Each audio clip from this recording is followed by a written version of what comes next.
नाज़रीन अस्सलाम वालेकुम। आवां अब्दुल वकाल लाखो अवी ॾिसी रहिया आहियो वाई साहब पीर जो गोड़। ख़बरुनि जो सिलसिलो जारी। पीर जो गोड़ खां पीर जो गोड़ लॻ थाणो टंडो मस्ती हद में कुझु ॾींहं अॻु ड्रिब मेयर शाह में हुजण ऐं कलेरी बिरादरी जी छिकताण खां पोइ कलेरी ॻोठ मथां मुख़्तलिफ़ थाणनि जी पुलिस जी बिला जवाब चढ़ाइनि ऐं नाजाइज़ ख़िलाफ़ ॻोठाणनि जो एहतजाज। वाक़े जी आला सतह इंक्वायरी कराइण जो मुतालिबो करे छॾियो। ख़बर मूजिबि पीर जो ॻोठ लॻ थाणो टंडो मस्ती हद में कुझु ॾींहं अॻु ड्रिब मेयर शाह में हुजण ऐं कलेरी बिरादरी जे छिकताण खां पोइ कलेरी ॻोठ मथां मुख़्तलिफ़ थाणनि जी पुलिस जी बिला जवाब चढ़ाइनि ऐं नाजाइज़ ख़िलाफ़ ॻोठाणनि अब्दुर्रहमान हाफ़िज़ सदाम हुसैन न्याज़ इमरान यार मोहम्मद बख्श अलयार अता मोहम्मद कलेरी जी अॻवानी में एहतजाज मुज़ाहिरो कयो।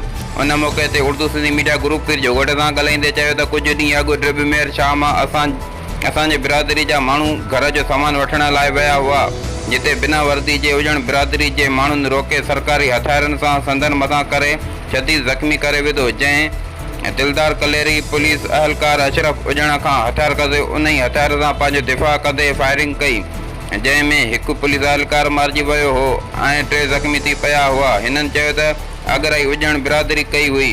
हिननि जो बि हिकु क़त्ल थियो आहे ऐं जॾहिं त हिकु असांजो बि क़त्ल कयो वियो आहे।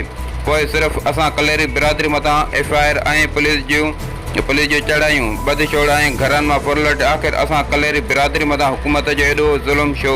हिननि सुप्रीम कोर्ट ऑफ पाकिस्तान वज़ीर आला सिंध IG सिंध DIG ऐं SSP खैरपुर ऐं ॿियनि वस वारनि खां मुतालिबो कयो त वाक़े जी कंहिं ईमानदार ऑफिसर खां आला सतह इंक्वायरी कराए मुलवसिन धुरियुनि खां क़ानूनी कार्रवाई कराए असां सां इंसाफ़ कयो वञे। रिपोर्टर अब्दुल हई लाखो पीर जो गोड़।